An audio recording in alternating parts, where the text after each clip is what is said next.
How to fix error code 19,000 Star Citizen. Get an error code 19,000 in Star Citizen.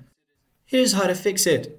This error usually means there's a connection problem between your client and the game servers. So first, restart the game and your PC, as sometimes a quick reboot solves the issue as always. Next, check your internet connection, so make sure you're on a stable network and try switching to a wired connection if possible. Then, you can flush your DNS. So open command prompt as administrator and type in ipconfig/flushdns. Hit enter and restart Star Citizen.